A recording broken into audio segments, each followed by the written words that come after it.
U.S. government is quietly reshaping things that will change our world forever. You can see this in just one cell. It's dressed. Simply no reason why the blades for wind turbines can't be done. It's no reason. No reason. This seems just like a boring political statement, but I promise this statement is a bigger deal than it seems, because it marks a new era in our system, a system that all of us participate in. Or maybe it's a rerun of an economic system the globe turned to right after the Second World War. No reason why American workers can't lead the world production of electric vehicles. There's no reason. In this video, I want to pick up the endlessly complex and fascinating globe to show you just how deeply connected and how those connections are being cut, weaponized, thanks to new threats, new risks, realizations, new values, and above all, a new rivalry between two great powers. This is the world that we're moving to. It's how things will work for decades to come. It's important that we understand. So let me give you what is becoming the new world. The new tariffs from both sides went into effect earlier this morning. US tariffs have kicked in, trying to put as many tariffs on us as we could put on them. China is still the biggest threat to the United States. We need to make these shifts right here in America. And so for a long time, I've been in with girls, call my phone when I want to, and send me emails, even though I never gave them my email. We're all familiar with this. It's called spam, and it is CPA. But then I recently learned that I actually have the right to request that I be taken off all the lists that people use to buy and sell my information. The problem is, even though I have all these rights, I'm not going to go through the process of like requesting a formal removal of my name off every one of these hundreds of data broker lists that Incognito is the sponsor of today's video, which is why I'm talking about this. I'm very grateful to them for supporting our journalism. I signed up for Incognito, and I gave them permission to act on my behalf to go take my name off of data broker lists. And then they start the process of requesting that your name be taken off. Some of these companies are kind of shady and like try to push back, and Incognito takes the time to follow up and push until you are taken off that list. The best part is you get to watch the progress all on this nice dashboard that tells you what lists your name's been taken. I recently learned just how pervasive these data broker lists are. Like, they use it not only to like fill up your inbox with spam, but also to like track your web browsing activity, which they then can sell to like a health insurance company, which could like jack up your premiums. Luckily, Incognito has helped strip me away from these, and my phone is now strangely quiet, and my inbox is not a hornet's nest. So if you want to try this out, there's a link in my description. It's incognito.com. Pretty good discount. It's like 60% off. Sign up for the annual. I do the annual because once you're taking off these lists, you immediately get put back on, and Incognito constantly monitors to make sure that you stay off these lists. So yeah, big discount. Click the link in my description. Use the code discount. Try it out and see if it clears your life of spam. It makes you feel like you have a little more privacy. Let's dive into the story. It's a big one. It's an important one, and I'm excited to share it with you. The economy that we live in and we all take for granted is actually relatively. Clothes that you're wearing right now, the computer or the phone that you're looking at to watch this video, the materials that your house is made out of, the fibers in the blanket that you use at night, the food you eat, all of it is a product. It's one of the most significant achievements of our species, global trade. Early on, humans discovered the magic that occurs when a group will specialize in producing something valuable. Grain. They make more than they need, and then they take that excess and they give it to another group. Also made too much of something because they specialize in a specific thing, maybe textiles. And through this exchange, both parties benefit way more than they could on their own. It was this kind of cooperation that leveled our species up beyond any other animal. So we just kept doing it. In fact, the history of our human civilization is largely the history of people trading on an ever-growing scale. Today, this is normal. The economy, by the time the 1900s rolled around, they're pretty connected. There was global trade all over, but it was still pretty common. Everyone had different trade rules, different currencies. Countries were worried that foreign products would threaten their domestic producers, so they put up trade barriers and imposed big tariffs on stuff coming into the trade. Then 70 years ago came that war that rolls toward this world. Out of the ashes of that war, the US emerged as the most powerful country ever. It had troops and influence in every corner of the globe. And with that new power, the US and its allies wrote a new playbook for the world. It would make it so that the US dollar was the top currency. Everything would kind of be pegged to the US dollar. This helped stabilize the whole system. It helped it move predictably. It helped countries send and receive money across borders. The US also got countries together. The goal of lowering the taxes imposed on products flowing in and out of the country, tariffs. And through all these efforts, all these new rules, borders opened up. Investors could move their money almost anywhere on earth to grow new businesses. Corporations could look to faraway lands for cheaper workers to set up their factories.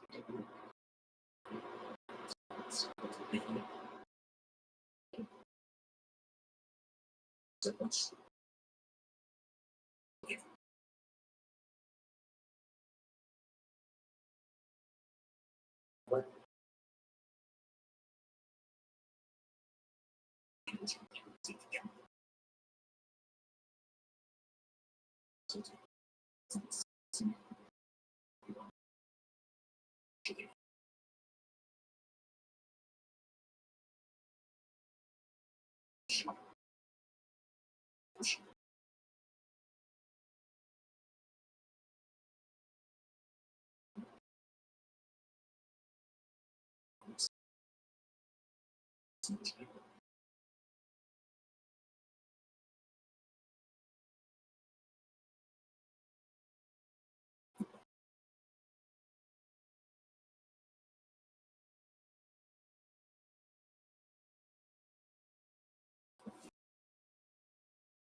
China China's not just been given to Shanghai. This kind of thing.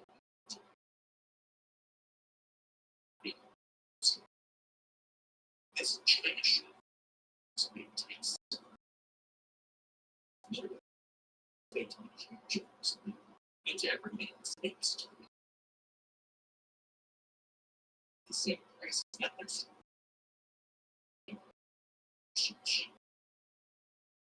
So now just sure.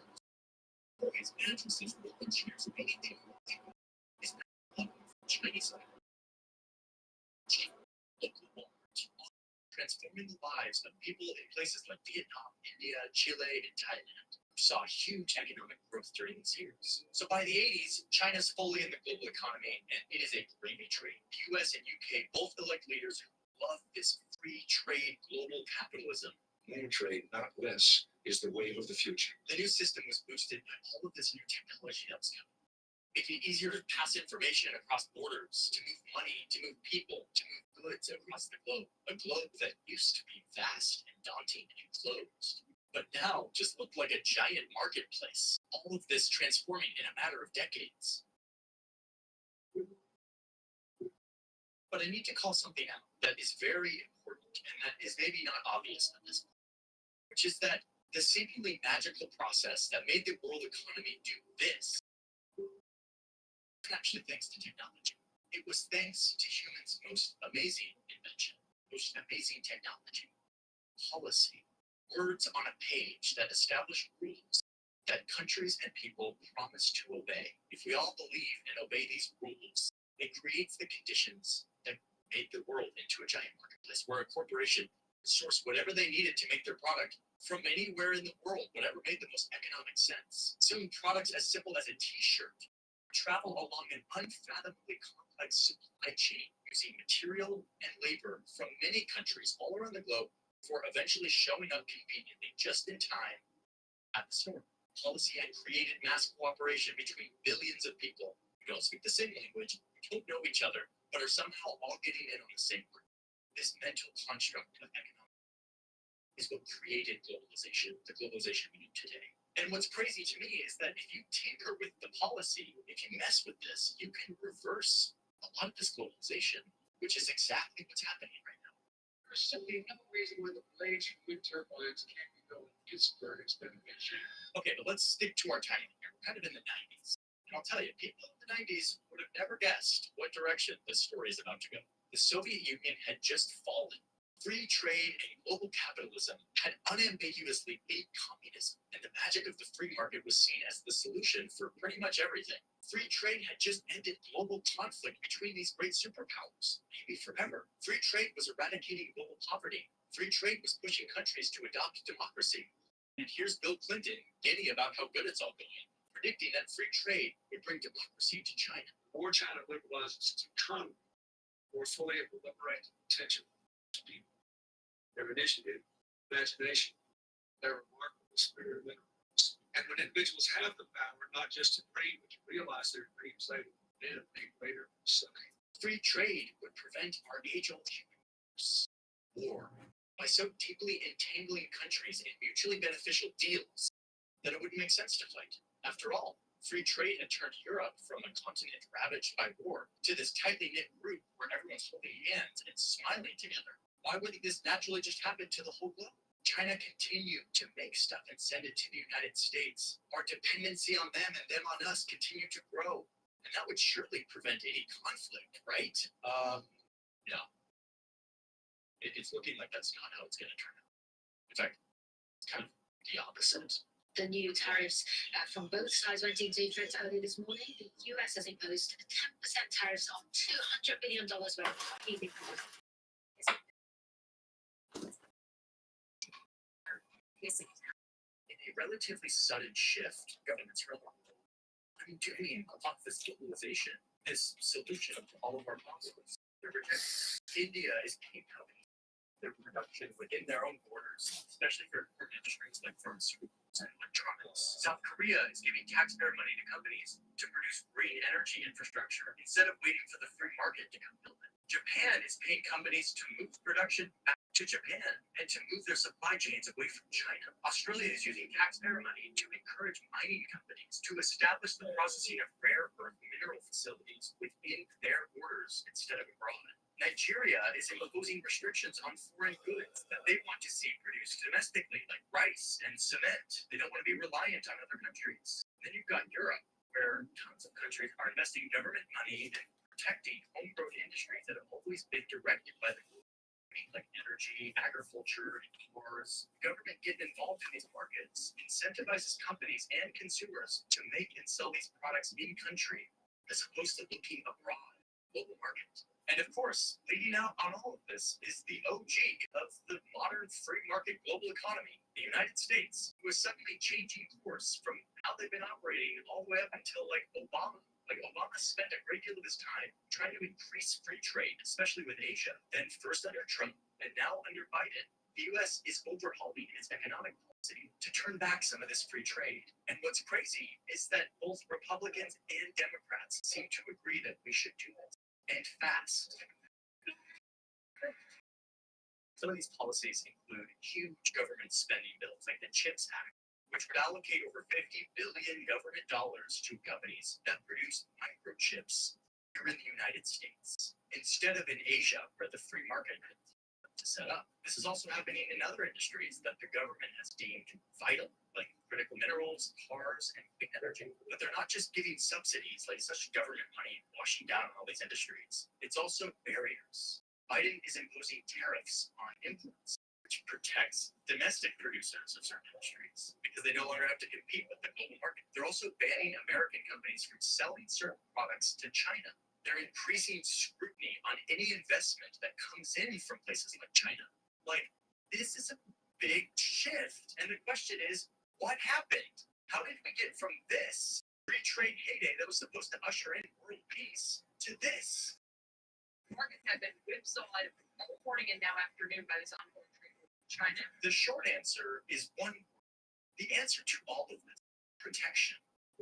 Here's my list of 4 protections that best explain this big shift in economic policy.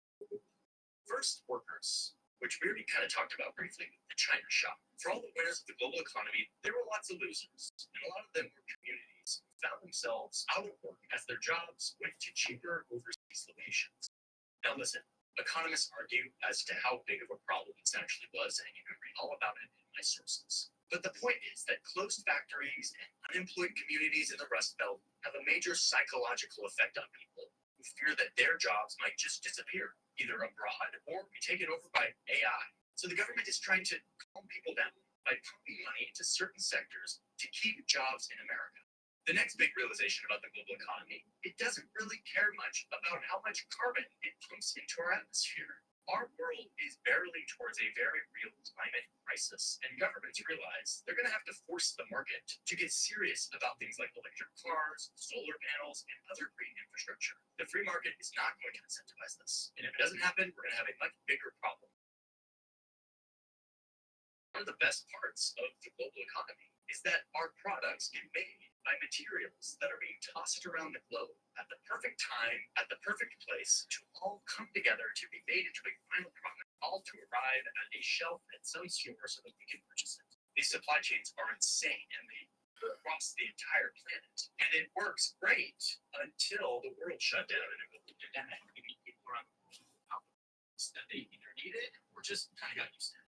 Again, economists argue about how big of a deal this was long term. Supply chains held up really well during. Regardless of what some academic economists say at MIT, all of us are left with a pretty bad taste in our mouth about supply chains. The system feels too fragile. A lot of us feel too reliant on a fragile system of global connections that can be rocked at any moment, which has led to these protectionist policies that these governments hope will bring supply chains back inside of their borders. Okay, finally, and perhaps the most important explanation is that Bill Clinton was totally wrong. Free trade didn't incentivize China into a democratic revolution. The world did not join together in one big free trade market to entangle to fight with each other. In fact, quite the opposite is Relations between world's two largest economies are the most tense. after joining the global economy, China got really rich really fast. They've kind of started to challenge the US at its own game. And now they have one of the biggest militaries. They use that military to assert their influence around their region. They use their newfound wealth to project influence around the world, building self-forgiving loans to people. And they're kind of trying to dethrone the United States as the one shots on the global economy. I made a whole video about this that you can watch if you want, but the big point here is that the US is worried about the rapid rise of their rival across the ocean, especially when the rise of that rival is in part fueled by American technology. Specifically, these little silicon chips, microchips that make weapons smart, that will be the brains that power the AI revolution. A lot of Joe Biden's protectionist policies are actually just aimed right at China, stop them from using our tech to get influence. Yeah.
So,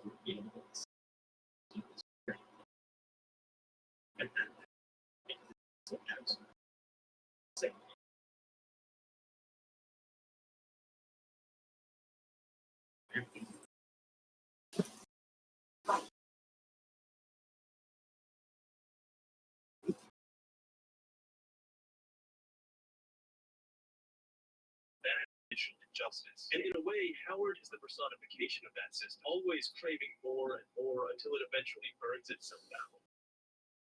That's why he's the perfect character, whose eyes the Safdie brothers capture the suffocating nature of art. And that's why they work so hard to make the film feel almost like a documentary, not just through the rough handheld camera, but through the world.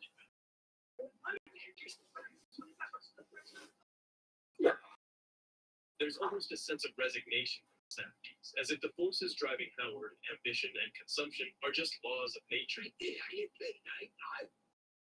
made a bed.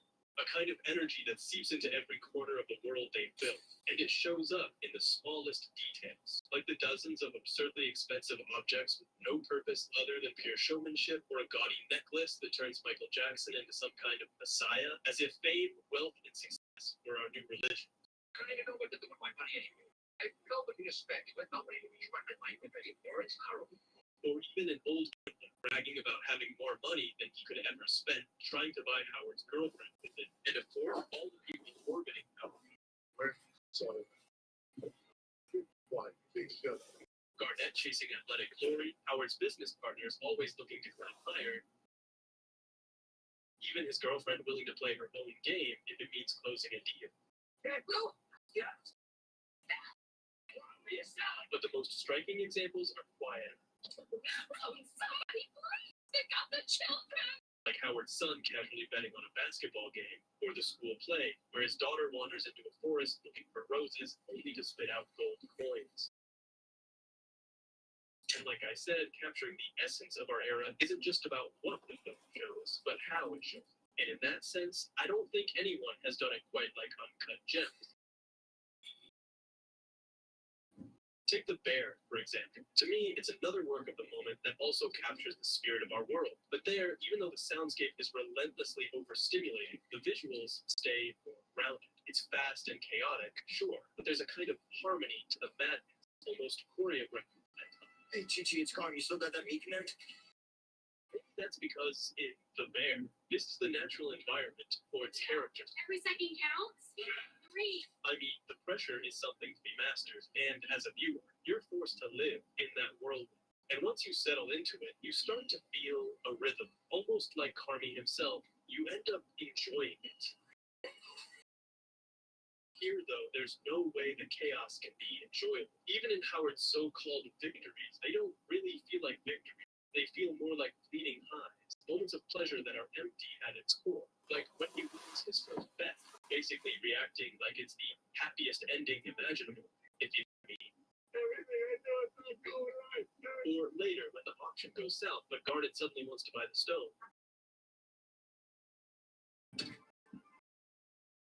In a split second, Howard swings from despair to euphoria.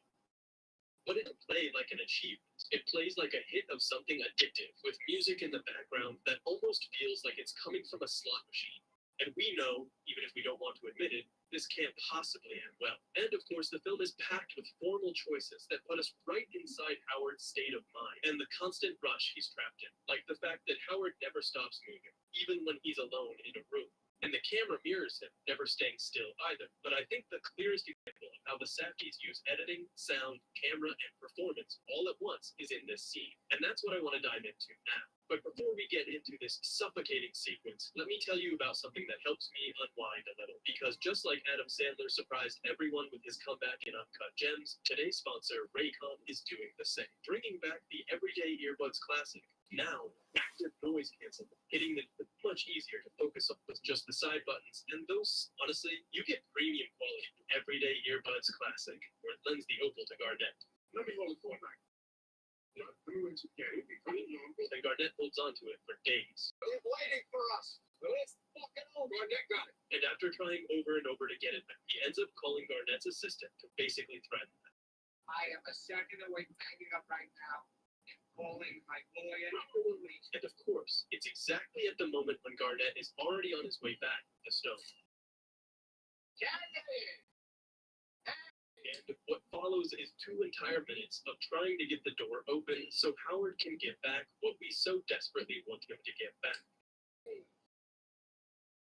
Right from the start, there's an intention to make us impatient, because in a movie where cuts are constantly used and we're accustomed to a frenetic pace of action and editing, the Safdie brothers decide to follow the action in a continuous take that, with those small pans, gives us almost 3 seconds where we have no visual information. And this happens a lot in the scene, where the camera often doesn't cut. We don't do this, going from shot A to shot B. Instead, we do this, building this sense of expectation, where we only have the sound of the doorbell that logically bothers us, because from a sound design perspective, they chose a pretty jarring. And this is something we'll see constantly throughout the scene, with an orchestra of sounds ranging from tools, the rattling of the door's glass panels, doorbells, and of course, lots of dialogue.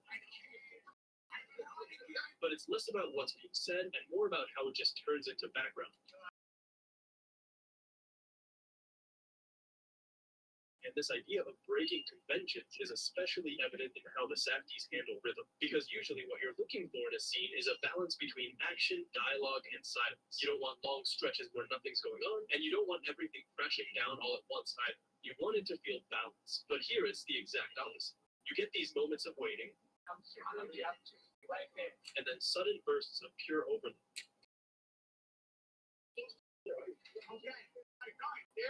And this is something the Safdie brothers do all the time. And you can see it, for example, in this scene from Good Time, where Connie, Robert Pattinson's character, is on his way to a bail bond office to pay his brother's bail, since his brother's locked up. And he's just asked his girlfriend to use his mom's credit card to cover it. $1,000. They do credit, right?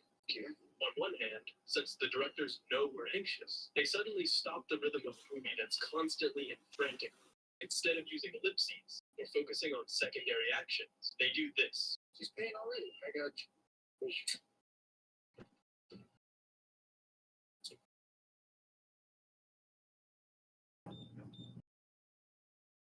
And it might seem like a minor detail, but it's not when the movie is constantly saturating your senses. And doing this is a whole other way of playing with your nerves, especially because then, when the girlfriend's mother's card doesn't work, this happens. Hey, can you call someone? Give me a second. For correction. See what I can find out. Page orders.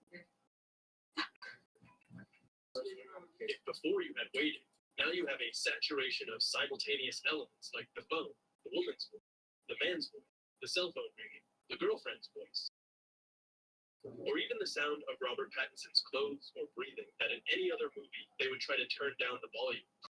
Here, it's the same thing. They could decide to skip these seconds and simply cut to he's pressing the button, but they choose to leave us with that pan to reinforce the idea of waiting, when in any other movie we would have stayed with Howard and Garnett the whole time. As you can see, everything in this movie is visual saturation, which is perhaps the innovation compared to Good Time, where the settings tend to be simpler and just accompanied by neon tints. Here, not only do you have busy backgrounds, but instead of using a polarizing filter that prevents reflections on glass, which is constantly used in cinema, here they don't use them, which is a deliberate detail that adds yet another layer of visual noise to the image. In a normal movie, we would have these dialogues separated. I mean, Howard would ask about the gem a bit earlier, and the dialogue where he says he's claustrophobic could be in any of the other empty spaces, like during the camera cans. And it's somewhat similar to what they do in this scene from Good Time. So the thing is this, the thing is not, you get the money back. And I keep bringing it up because it genuinely feels like a rehearsal for one of the core elements of Uncut Gems. Characters trapped in tight spaces, agitated, and on edge. Naturally, once he reveals the stone, our anxiety kicks into overdrive, because it's the dramatic pivot of the scene. And yet, rather than picking up the pace like any conventional scene might, the Safdies do the exact opposite. Get him, get him, get him. They slow down the rhythm of the scene, going back to that idea of contrasts, the overload we just went through versus the stillness we get now. With this 20-second shot of some random guy walking off to grab a hammer that feels like an eternity. Plus, of course, the sound of the saw is even more unbearable, though not as much as the hammer. Or like the doorbell that rings 2 seconds later from another guy Howard owes money to. Again, same structure, waiting and saturation. Instead of, say, using that man's doorbell ring to fill the dead space during the other guy's walk, there's a deliberate misuse of rhythm. And that's something we see again here. This time, it's out of the scene.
To me, that's what makes the film, and this scene in particular, stand out. It doesn't feel staged. It collapses the line between fiction and reality until what we're watching feels less like cinema and more like lived experience.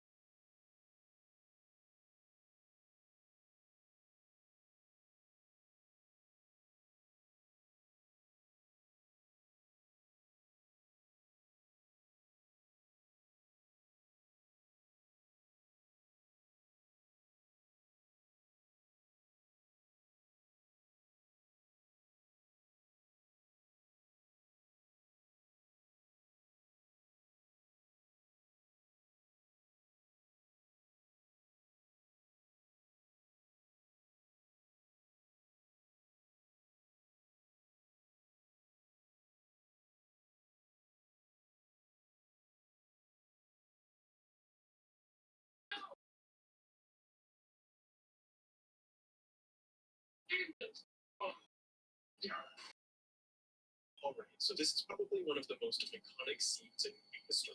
And today I want to take some time to break it down and figure out what made it so memorable.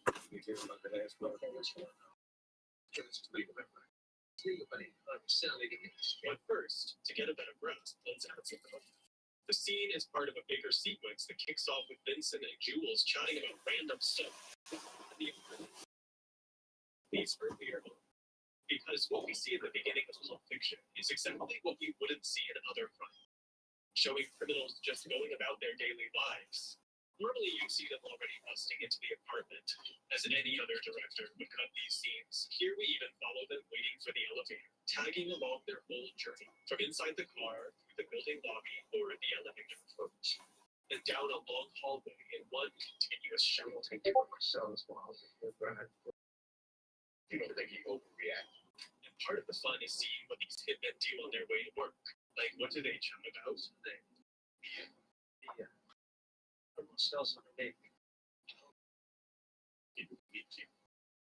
How do they pick their weapons? Or do they have workplace gossip just like any other job? The foot massage, get my mother.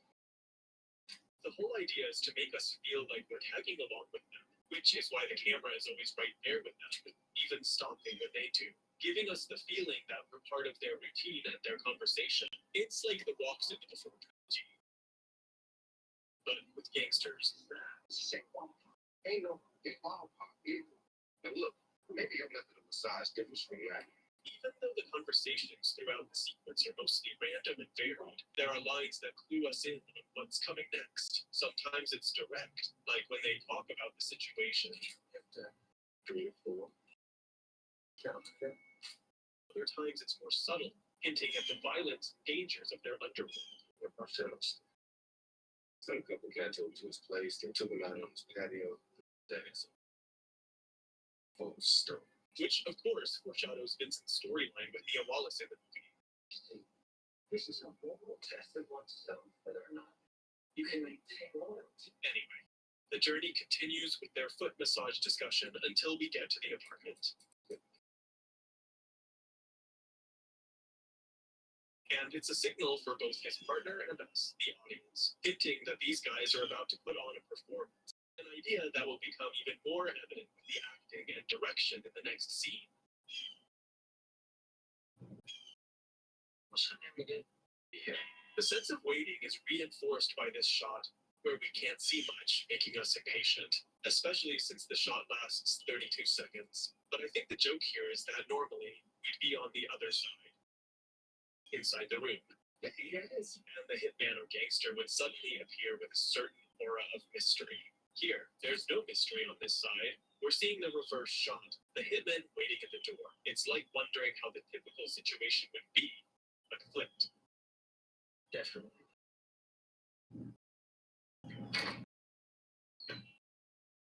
The wait is interrupted by a close-up shot that really grabs your attention because we go from these long takes inside the building that last 27 seconds, 38 seconds, 2 minutes and 40 seconds, or 32 seconds, to a super tight shot that lasts just 1 second.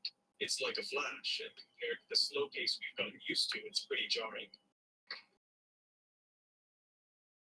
Then there's another quick shot of one of the guys in the apartment that lasts a second and a half. And after that, we get close-ups of the protagonist's faces. We're now fully in character. They're no longer the friendly guys we were before. And the contrast in their expressions is clear. Here, with this shot, is where any other director would probably start the scene. Hey, kids. How you boys doing? Right after that, there's a shot of the other guys in the apartment, and when Jules and Vincent walk in, the door closes behind them, making it clear there's no way out for these poor souls. So now, after this long intro, we finally get to the juicy part, when we step into the scene. But before we jump into it, perhaps you're curious about how I put together this 3D scene. Well, to be honest, I've always wanted to perfect my 3D skills, and honestly, I still have a long way to go. But one thing that has helped me a lot was giving Skillshare a try, which you probably already know since it's the largest online learning community out there. Whether you're into filmmaking, photography, video editing, or drawing, Skillshare has it all. Personally, I recently found this Blender series, and I'll probably be diving into it over the next few weeks because it's not just one class, but a full in-depth series as part of Skillshare's learning path. And if you're interested in using your free time this summer to learn some of those many things you've always wanted to, today is your lucky day. Because the first 500 people who click the link in the description will get a 30-day free trial. This was provided. If you have the time, you've got nothing to lose by giving it a try. Hey, kids. All right, now let's get back to the scene. How you boys doing?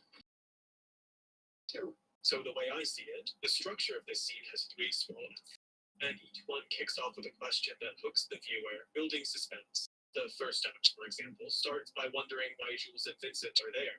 And what I love about this scene is that the usual rule is start late, leave early. But here, Tarantino flips that on its head. Hey, you too. When Vincent and Jules enter the room, Jules positions himself in the center where the light hits the strongest, right in the middle of the shot. And he makes this not so subtle but unforgettable gesture. making it clear who's in charge. That's why he's positioned in the most dominant part of the frame, because the whole scene is about a display of power, which, like I said, can be shown through blocking, small gestures, or dialogue. Yeah. In this case, it comes in the form of questions, because Jules is constantly interrogating this guy. You're right. Yeah. It's not just about getting information, it's a demonstration of power.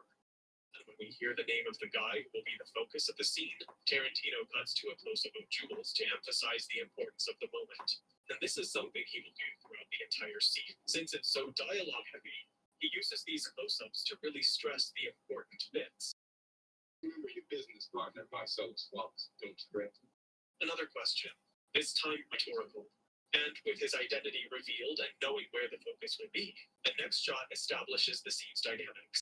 Jules at the top, Brett at the bottom, and Marley positioned between the two of them, because we'll later learn he's the mediator between them. Yeah, I'm good.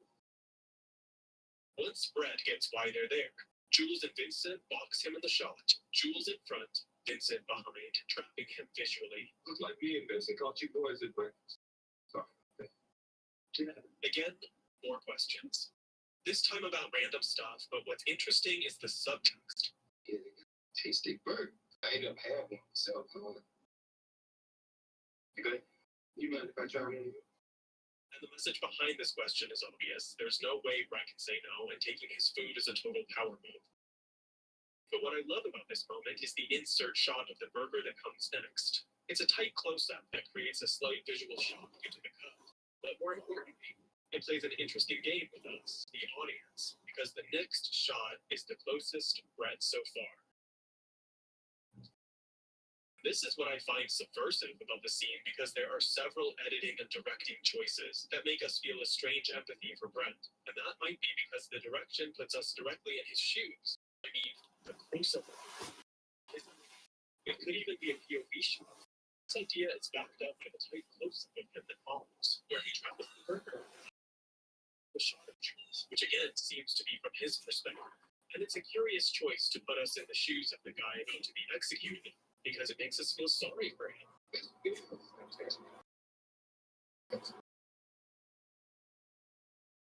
After Jules tastes the burger, we have a time.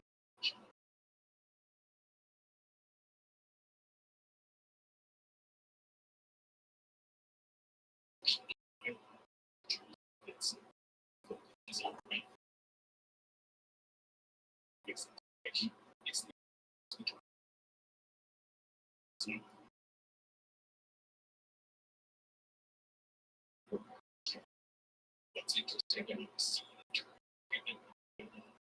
is no communication. It's not until the violence occurs most of the time. It's pretending to be friendly. And obviously,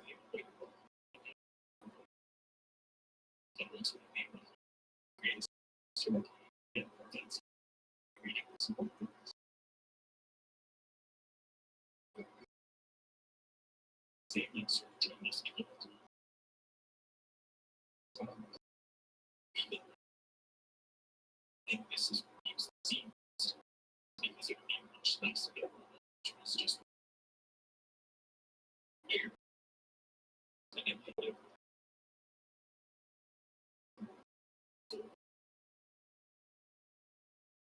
These services. And we can see this space and potential for this increase.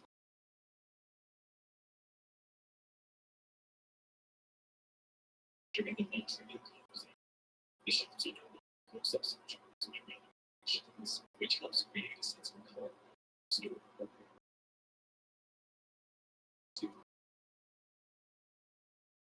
This is where in the editing makes it often shot where the scene began. Now, what I like is how the progression of the scene makes Jules gradually more hostile. At this moment, it places him at the top of the frame and shows him revealing his weapon for the first time. So there. Now the question is whether the guys actually have what Jules and Vincent are after. You a goddamn thing. Here is the first time Jules gets directly violent in the scene. His shout is a show of dominance, and it's fantastic that he spends the whole scene asking questions, and his first violent impulse is to point out that he hasn't asked Marvin anything. It's, again, a demonstration of power. You say? Some couple. And it also makes sense that the editing focuses for the first time on the faces of the three young men present. They now realize what they suspected, that earlier friendliness was just an act Jules was putting on, and the situation is serious.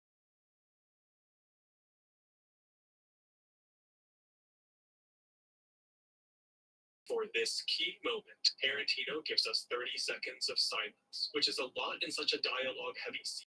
It's probably the longest silent moment up to that point in the movie, and he uses it to put us back in Brett's perspective with the next shot.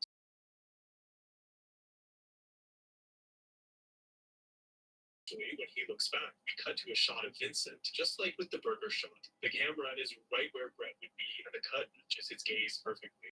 Meanwhile, Vincent finally confirms that whatever is in the briefcase is there, and this is the only solo shot we get of him in the scene to emphasize the importance of what he's seeing.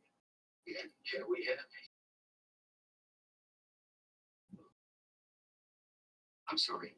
After they've achieved their goal, Vincent eases back into the scene with a subtle move. Now the focus shifts from the briefcase to Brett, who makes a weak attempt to solve things diplomatically. It's an attempt to put himself on the same level, even literally by standing up. I just want you to know. But just as at the beginning of the scene, Jules has another display of power. At this point, Jules and Vincent already have what they wanted. So now the question is, what's going to happen to these guys? That's how the third act of the scene begins. Just like the other two, with a return to the wide shot. This time it's the longest shot in the scene, running for 33 seconds, giving us plenty of time for the uncertainty about what's coming next to sink in. We got into this thing with the best. Oh, I'm sorry. Did I break your concentration? But the uncertainty doesn't last long because we get the answer by the end of that shot, followed by a sudden cut to a close-up of Jules. Here, Sally Menke breaks the rule of editing, because usually we'd go from a wide shot to a medium shot, and then to a close-up, not straight from wide to close. But she breaks this rule to create more impact.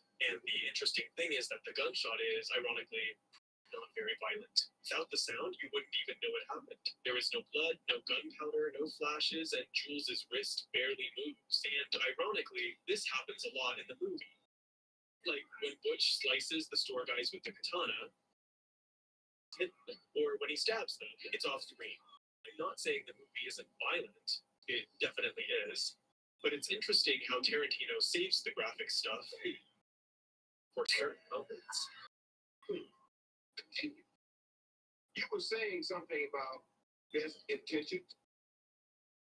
What's that? After this, the shots switch to close-ups instead of the usual medium shots to amp up the visual tension. And in Brett's close-up, Jules prowls around him like a hunter stalking his prey. He even becomes a shadow, blocking the lens and leaving the screen black for a second, which reinforces.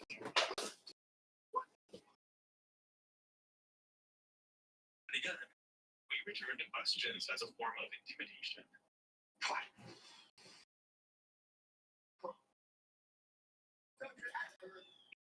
The editing cuts to a wider shot.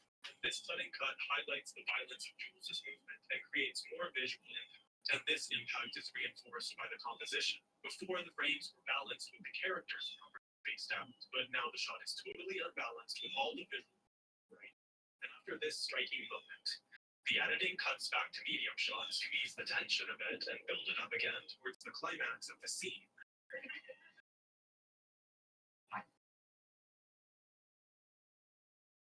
But these medium shots are different from before. Earlier, Jules had a low-angle shot, Brett's shot straight.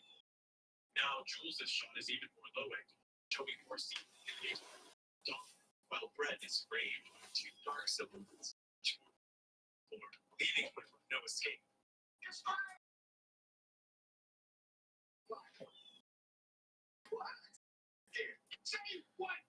The dialogue's key. And by now, I think we all know them, so it doesn't really make sense to include them all. But the cuts get faster and faster until the second gunshot, which is blocked again by Jules's body.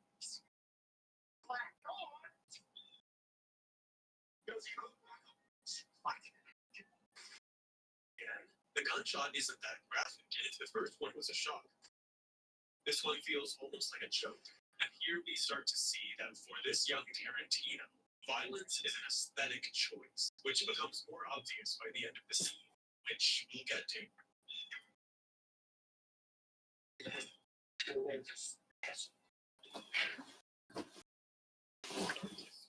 close to breath, and the Bible passage adds a mystical vibe to the scene. With the golden light in the briefcase, the 666, the Bible verse, and what by the end of the scene calls a miracle, this was divine intervention. You know what divine intervention is? It's an interesting mix. The path of the righteous man is the second point side. The iniquities of the selfish and the tyranny of evil. Actually, what Jules quotes isn't exactly what the Bible says. There are some changes. The original Bible text is shorter and less aggressive. And to be honest, we don't know if the Bible in Tarantino's universe is more violent, which would make sense, or if Jules just doesn't know the passage well and altered it, which also makes sense. But it's clear he's taking on a role of divine justice, maybe to justify his actions. Well, he is truly his brother's keeper. A lost Jew. And I will strike down upon thee. But what's interesting to me is how Jules starts to own the space, like it's a performance and he's involving his witness, Marvin, in a very theatrical way. And it makes sense because the characters of this world are performers, and they're aware of it. And that game was started with it. I just thought it was some cold blood thing to say to him before I popped the cap in his ass. With great vengeance and furious anger, those who attempt to poison and destroy my brother. I mean, by the end of the movie, Jules admits he's been quoting this passage his whole life without really getting it. It was just something cool to say before killing someone, like it was written by someone else, and he has to say it when he gets into character. And you know my name is the Lord. The speech adds a ceremonial feel to the scene because, like I said, for Tarantino, violence is an aesthetic tool. And in this scene, we see three common uses: as shock value, as a joke, and finally, as something mesmerizing. When I lay my hands upon Sarah. I mean, if you think about it, it's horrible. They're killing a poor guy, but it's shown as a ritual with Samuel L. Jackson delivering his speech. Additionally, they leave out the shot where Brett gets hit. I think that adding these details is the only way a movie can start with the execution of some poor guy. And instead of making us feel sorry for him, actually makes us cheer because of how the scene builds and the tone is set.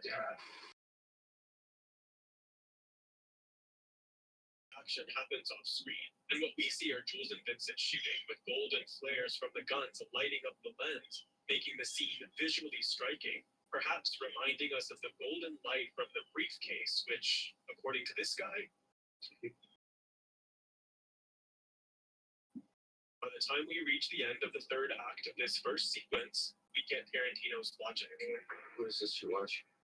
He's invited us to leave our morals at the door and just sit back and enjoy. Early morning explosions and more. I think that's why this scene works so well. Thanks to its progression, it's like a gateway to his world and his way of understanding violence in cinema. But where I'm coming from, it's less about reveling in violence. It's more about the fact, and there are no, you can't do that kind of boundaries. That is exactly how cinema was when I came into it. And I think I went a long way to knock some of those walls down. The fact that anything can happen to my character or in the scenario of the story, that is the relish that I have. And that's Tarantino's real achievement. Here, his characters aren't taking down Hitler, psychopaths, or slave owners. They're just taking down this poor guy, and he's twisted over perspective so much.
into the universe, we must confront the reality of interstellar. We must reach the sacred notion of this species.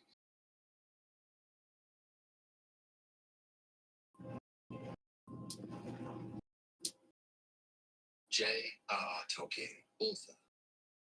Saga developed arguably the richest example of world building in human literature. In his tales, the elves are the firstborn, blessed with sagacity, guile, skill, and force. The elves love their middle earth, something calls to them. Over countless centuries, they feel between so-called sea life, the ocean calls to them. Is their agreement to leave Earth, and that their fate is across the distant horizon to another world. Bliss and majesty. I think that the same is true for us, that we too held to look out to distant shores, that we too feel a sea longing and an urge to visit other worlds, to witness the sound of alien creatures. Look, at the end of the day, humanity has two choices, two distinct fates that lie ahead of us. Choice one, the earth is our cradle. Two, the story ends here. Just should other civilizations be out there amongst the stars, then they never end up noticing us. And quite frankly, we may as well have even existed as long as the galaxy was concerned. Or this choice two. Maybe, just maybe, we choose to leave. Humanity spreads across the dazzling sky, discovering countless globes, expanding our knowledge to unimaginable extent, even representing the spark which awoke the cosmos. The journey from here could be beyond anyone's wildest imagination. This room was never enough for you, was it? Because heading out there, I feel like I was born to do. Mankind was born on Earth, it was never meant to die here. Now, I can't speak for you or for anyone else, but for me, the choice has always been clear. Ever since I was a boy, I felt and seen them. I've spent hours looking at the sky and dreaming ways to reach those stars. As a child, I'd fantasize that the Starship Enterprise would sweep across the sky, guard it, share upon track. But as that fantasy subsided and I grew older, I'm fascinated by the real world prospect of warp drives and wormholes. Maybe we can invent the dream out of pure force of will. Encouragingly, in 1996, NASA founded the Breakthrough Propulsion Physics Project to investigate these radical ideas. And when I learned about that, for someone else was out there who shared my dream. But when I was 17 years old, that project was shut down. Open, snatched away, another door closed. We used to look up in the sky here at our blazing stars. We just look down, worry about our blazing. 15 years after that project ended, the smart Silicon Valley billionaire Yuri Milner audaciously invited her with the business to his home to dabble. His question was blunt. Given our existing technology and laws of physics, is there any way at all that we could plausibly send a probe to another star system in our lifetime? The crack team, including Sir Martin Rees, Freeman Dyson, and Stephen Hawking, verged on a solution. Their best bet, a laser-propelled light sail. Well, let's talk about this. Well, there's just tremendously exciting possible. Solar sailing. Solar sailing. This is a very crude model, and which travels on the radiation particles that come out of the sun, in from the sun. Because it has a constant acceleration, It can get you around the inner part of the solar system a lot more. Rocket. So this is conceptually similar to a solar sail, which could be, for example, a large thin sheet of aluminium that is gently accelerating under solar radiation pressure. But the problem is that's just too slow to reach another star. So they choose the sail by firing 100 gigawatt lasers at the thing. Even then, the probe needs to be incredibly light to reach their target speed of 20% of the speed of light. So the team designed a tiny microchip sound similar to that found inside your smartphone that would be woven into the fabric of the sail itself. Milner announced the concept in 2016 to media fanfare and dubbed it the Breakthrough Starship Project, buying it with $100 million of his own money, and we did a video about that at the time. So, almost a decade later, where are we at? Well, the project was inspirational, but in many ways it was also aspirational, because the truth is that these slew of engineering problems make such a mission impractical, and many now doubt they will ever come to pass. So, one of my favorite science communicators, the wonderful person Andrew Whittle, has a great video saying, so I'm going to direct you to that. Amongst the many problems here is that building 100 gigawatts worth of lasers powered by enormous nuclear power plants, presumably, is going to be expensive. And remember, we're living for an era where NASA science funding is being gutted. The US national debt is becoming untenable, and height tensions between superpowers make it difficult to propose building what is effectively a super weapon. And so, just like with the other cases, my dreams of interstellar travel squashed by practicalities, by funding priorities. At a certain point in life, you realize you're running out of time, that no one is going to come along and solve this for you. That the cavalry ain't coming. You're going to have to roll up your sleeves, put your big boy pants on, and try. And you might fail. In fact, you probably will fail. But this is it. This is your life. No one's got your back. And if you don't do this, you probably won't happen.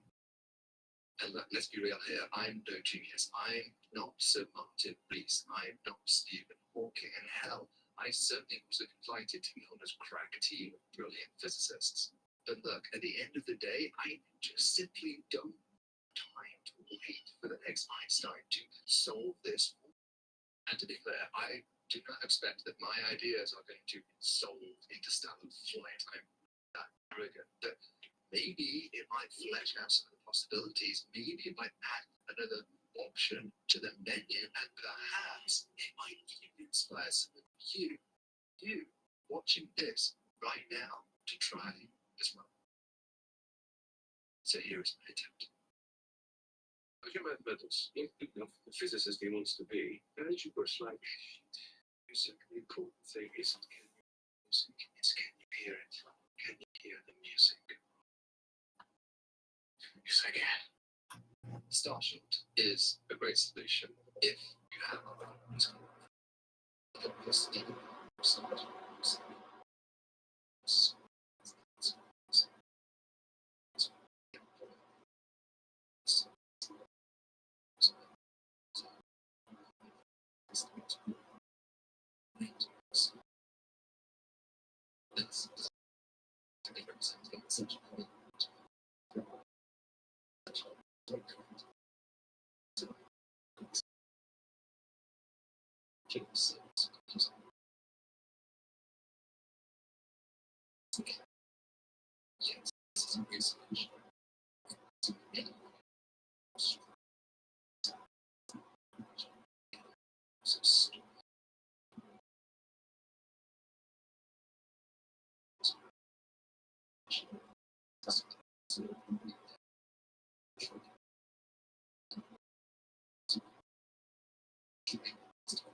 Maybe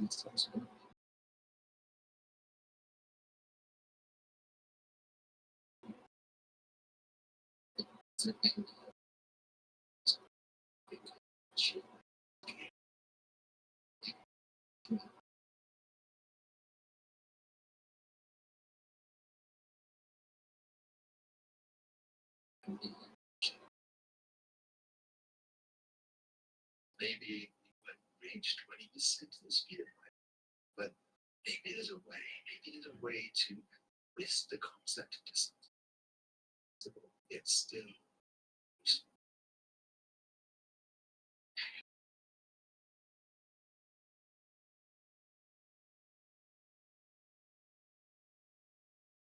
We all know the interstellar beam, certainly this channel should. The incredible docking scene shows the terrifying effects of centrifugal forces on the crew, causing Dr. Brand to black out and almost doing the same to trained pilot Cooper.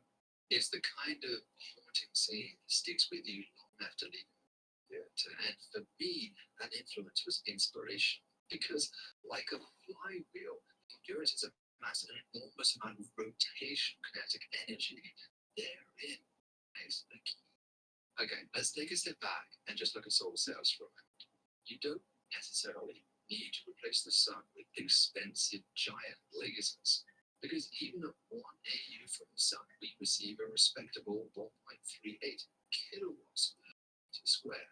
Now, if that power be held constant, you could accelerate a Starship-like sail to 10 speed of light in 20 years using just the sun.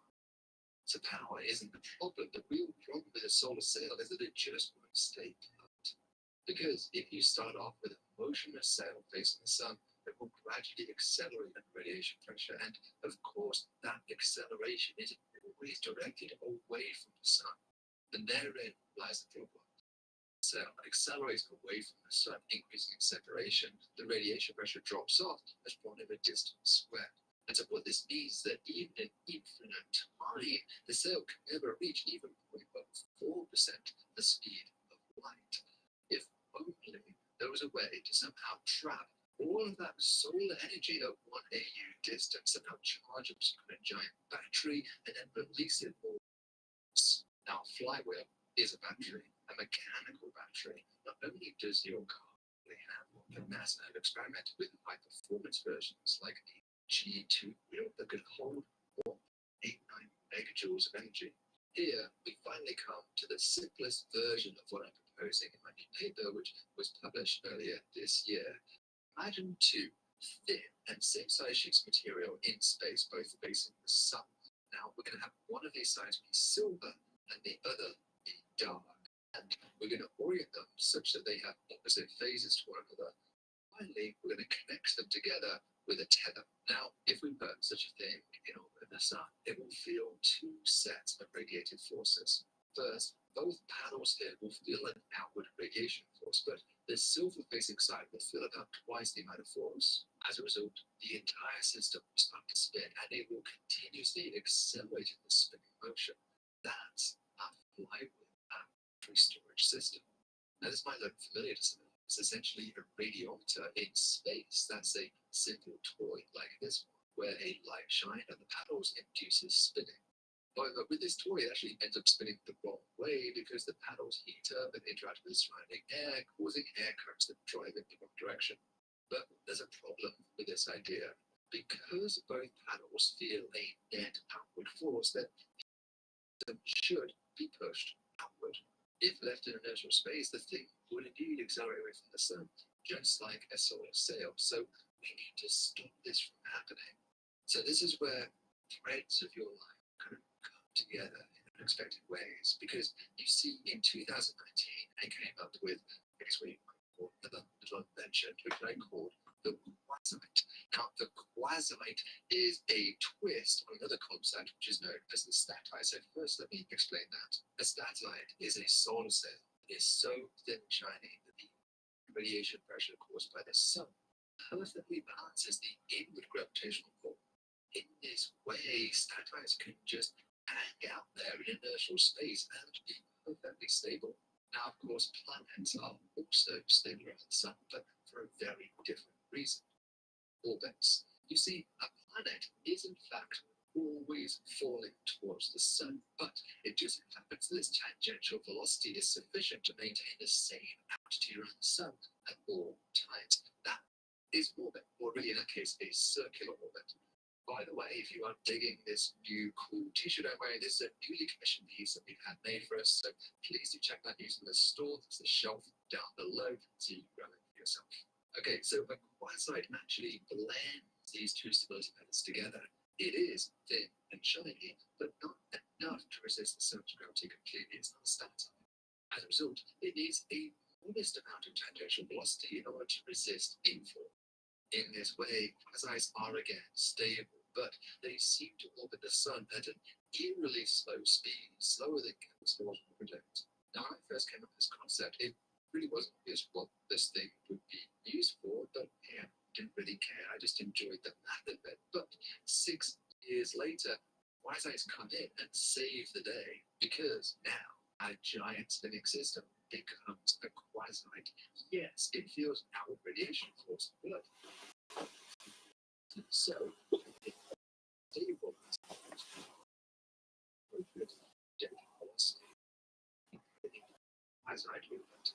So how does this spinning mass end up giving us interstellar travel? I wonder. Well, the final piece of the puzzle is to metaphorically dip into Breakthrough Starshops Labs and steal their concept of the microchip set and simply stick it to the end of our spinning system. As the system spins up, getting faster and faster, it will eventually reach a critical speed where the centrifugal force becomes too much. Whereas in Interstellar, this causes Dr. Brand to black out. Here, it causes the tether to snap. And just before we reach this critical velocity, we release the microchip sat. It thus flies off at high velocity into deep space at interstellar speeds. So we need a name. Now, I'll confess, I spent way too long thinking about this, thinking about names like the solar catapult or the slingshot or something. But as I'll argue later, this thing could be used for much more than just interstellar travel. So those names are a little bit too constraining. Now, given the inspiration of this thing behind Interstellar, there was one name that stuck out in my mind. Nice. Thank you out, yeah? Roger back. TARS, Torqued Accelerator, using radiation from the sun. So we have a sci-fi film inspired by science that then itself inspired new science. This is why we need the arts. And at the end of the day, hey, I'm a sci-fi nerd. I should get to be able to call my crazy inventions whatever the hell I want. So at this point, I had the basic idea and worked out the math, but this tether system seemed a little bit wasteful. After all, the tether is just dead weight. It doesn't actually help harvest any solar energy.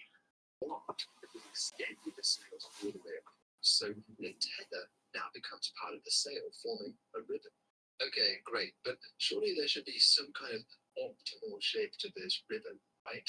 So this is where we get a bit more into the engineering design of things, which is just simply not my expertise. I mean, I was trained as a physicist and not as an engineer.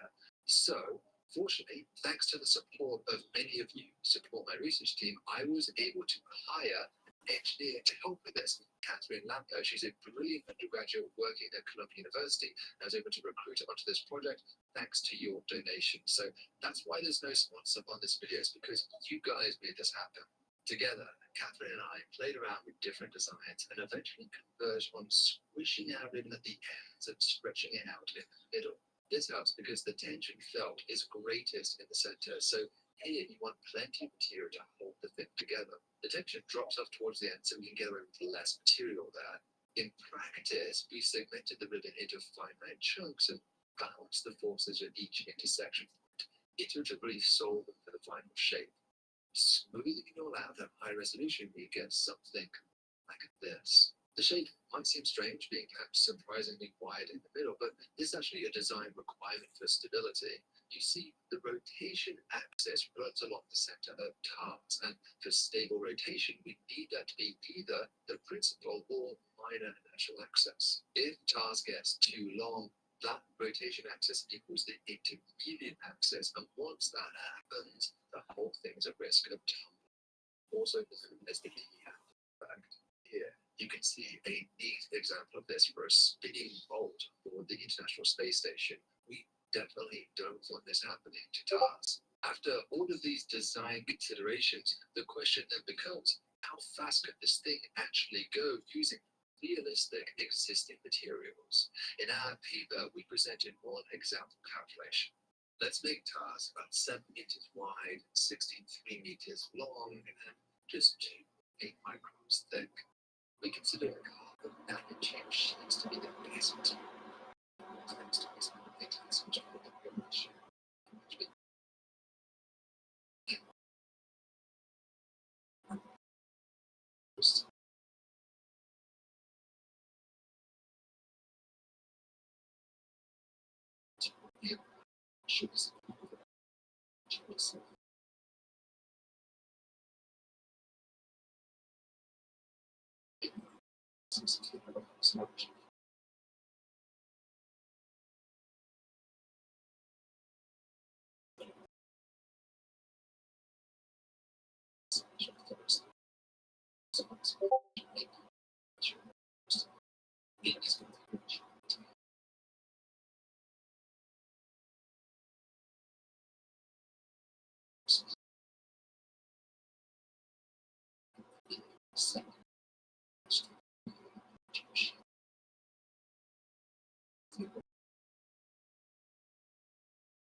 Thanks to me personally,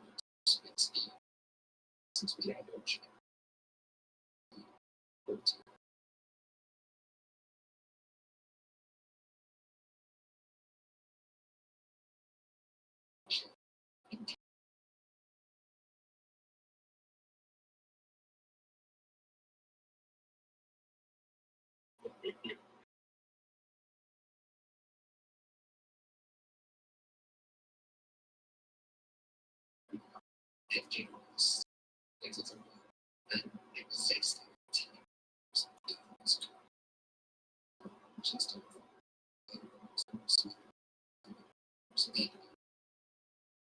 Just we explored even the idea of sequentially launching multiple probes, and that would form a daisy chain of probes through space towards your destination, providing a relay network for data transmission. Now, I promised you a concept for interstellar travel, and whilst I did deliver you that, you might reasonably feel a little bit shortchanged here, because the these speeds are still way slower than the speed of light. We're talking more like the speeds of the Voyager 1 and 2 probes, but at way less cost.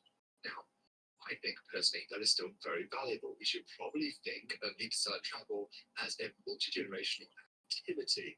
However, I am also impatient, just like you. So let's ask the question, is there any way that we can take this concept and somehow speed it up even more? There's a few tricks we can try and play. For example, kicking TARS into an eccentric orbit and releasing it a perihelion allows us to explore the so-called O'Birth effect for reduced charge times and higher terminal velocities. A more obvious change is for a material scientist to finally crack the manufacture of large sheets of grade graphene, which is many times stronger than nanotube sheets. A third option is to steal some velocity from Jupiter or Saturn on the way out, just like the Voyager probes did using gravity assists. That might boost you another 10 kilometers per second or so. Fourth, it should be noted that the payload doesn't necessarily stop accelerating. It can be a solar sail and so steal a bit more speed on its way out too. So altogether, these tricks definitely do help. They will improve our final terminal velocity, but they are still right the kind of relative speeds that we really want to reach. So I guess that's it then. I guess that is as far as we can push this TARS system. Oh, but there is just one more trick, one strategy that maybe can just. You know, the Earth's equator is spinning at about half a kilometer per second. That's pretty fast, but people don't just fly off into space. Why? Because of gravity. There's a restoring force opposing the centrifugal force. What if we could play the same trick for TARS? Consider electrically charging one side of TARS positive, the side negative. Now, you'd have to insulate the center, of course, but if this worked, the charges would create an electrical force resisting the centrifugal force.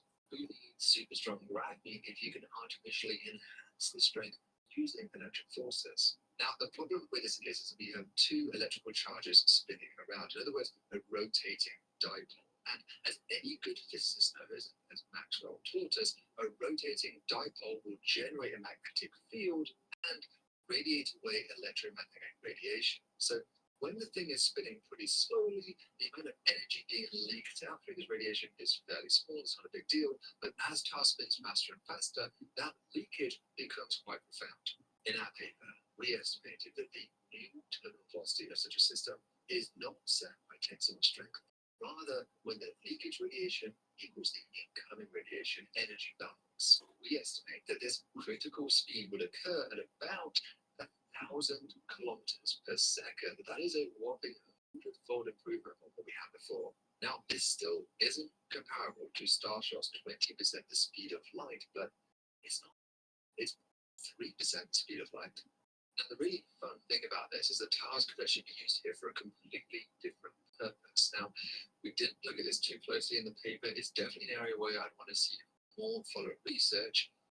But having said that, TARS is here essentially converting solar energy into a magnetic field. And magnetic fields can be quite useful. For example, one might imagine in Mars base in the future that will be vulnerable to ionized radiation from the sun, since, of course, Mars lacks much of a magnetic field itself. So one could then place one or more of these TAR systems in a geostationary Martian orbit that hover over a base, provide a localized magnetic field protection for the inhabitants. Given their low mass and cost, there's no reason why we can't dump many of these in orbit, in fact, and create a whole fleet of them.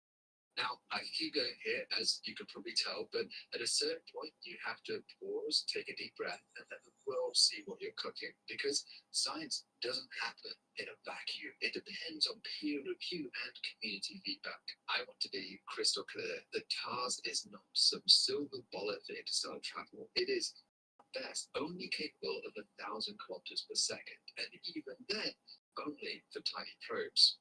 There's no way Cooper is going to be sat inside this thing and surviving the insane G-forces involved. My motivation here, as is true of much of my work, is to take a great idea like Breakthrough Starshot and ask, what does a more realizable version of this look like? Is there some different physics we could exploit to get there?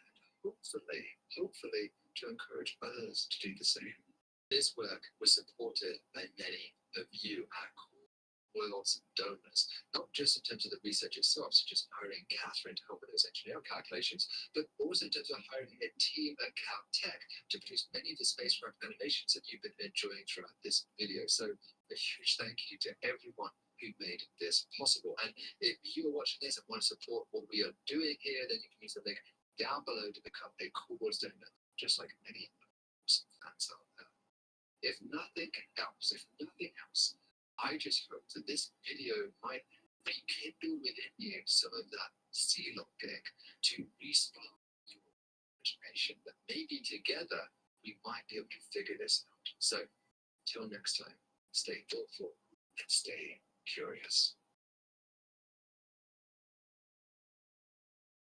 I built this for you. I'm limited by the technology of my time. But one day you'll figure this out. And when you do, you will change the world.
Pete.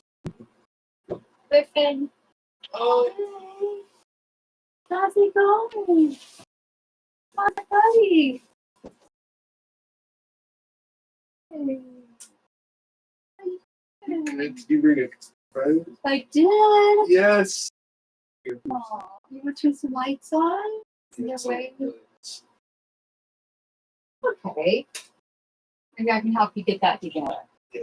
How are you? You sleeping hard? Yeah. No, but What time is it?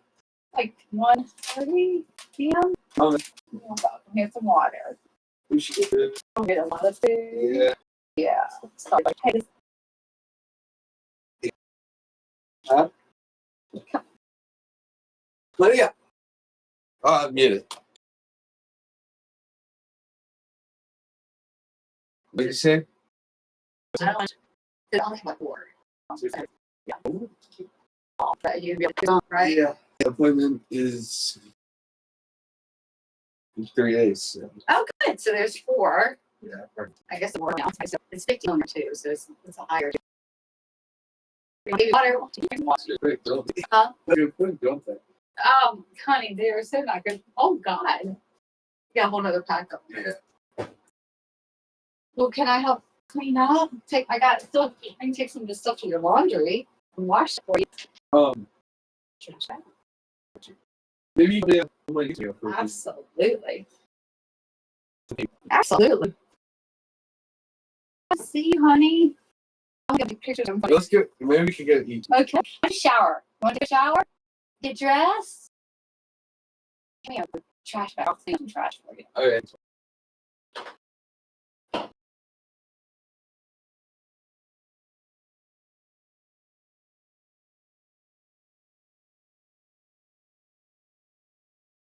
Have one else.